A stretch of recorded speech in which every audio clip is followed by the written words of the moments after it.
हर गांव, हर मोहल्ले, हर चौराहे, हर शहर में सिर्फ इंसान के घर बने हुए हैं। इन जानवरों के लिए रहने की कोई जगह ही नहीं है। तो फिर ये स्ट्रीट डॉग्स कहां जाएंगे और फिर ये सामान्य कैसे रह सकते हैं? आप कोई इंसान के बारे में सोचिए। अगर किसी इंसान को कई दिनों से या हफ्तों से खाना ना मिला हो, वो ठीक से सोया ना हो, उसके पास रहने के लिए कोई जगह ना हो, तो वो इंसान भी कितना आक्रामक और कितना हिंसक हो जाएगा। इसलिए सबसे पहले तो इन्हें समझने की कोशिश कीजिए कि ये इतने आक्रामक और इतने हिंसक होते क्यों।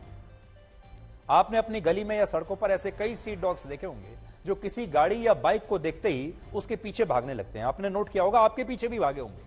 कुछ साल पहले जब इस पर एक स्टडी की गई तो पता चला कि जिस इलाके में कोई गाड़ी या कोई बाइक किसी स्ट्रीट डॉग को कुचल कर चली जाती है, तो वहां रहने वाले बाकी के स्ट्रीट डॉग्स गाड़ियों से और बाइक से, टू व्हीलर से जाने वाले लोगों के प्रति हिंसक हो जाते हैं। वो जैसे ही किसी टू व्हीलर को देखते हैं, किसी गाड़ी को देखते हैं, तो वो हिंसक हो जाते हैं, आक्रामक हो जाते हैं और खुद को बचाने के लिए वो इन गाड़ियों और टू व्हीलर्स पर जाने वाले लोगों के पीछे भागते हैं और फिर उन पर भौंकते हैं और कई बार उन्हें काट भी लेते हैं। तो इसके पीछे एक बैकग्राउंड होता है और बैकग्राउंड वो ये है कि जब कोई गाड़ी किसी स्ट्रीट डॉग को कुचल देती है और या उन पर इस तरह अत्याचार होता है, तो ये स्ट्रीट डॉग्स इन गाड़ियों से डरने लगते हैं, इन टू व्हीलर पर बैठे लोगों से डरने लगते हैं और उन्हें ऐसा लगता है कि ये गाड़ियां उन्हें कुचलने के लिए आ रही हैं। देखिए, इतना ये जानवर है लेकिन इसको भी इतनी समझ है, ये भी खतरे को भांप लेता है। दूसरा, भारत में लाखों स्ट्रीट डॉग्स ऐसे हैं जिन्हें खाने के लिए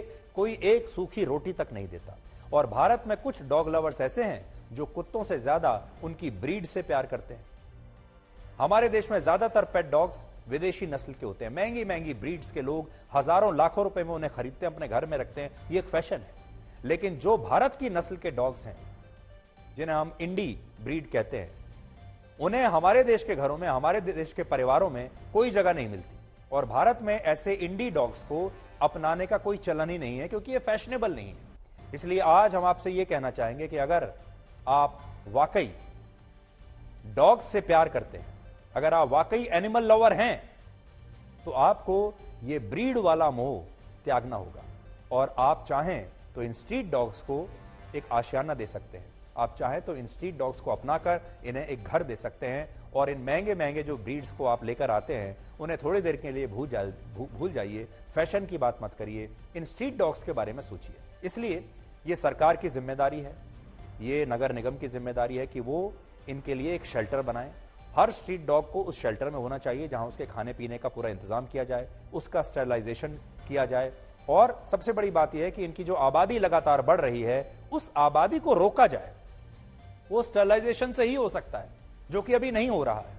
6.5 करोड़ अगर हमारे देश में स्ट्रीट डॉग्स हैं, सोचिए जब इनकी आबादी बढ़ेगी तो ये 6.5 करोड़ 10 करोड़ होंगे, 15 करोड़ होंगे, 20 करोड़ हो जाएंगे, अगर अभी नहीं रोका। दूसरा, ये समाज की भी जिम्मेदारी है कि वो इनके खाने पीने की व्यवस्था करे, वो देखे और इनके प्रति एक नर्म रुख अपनाए।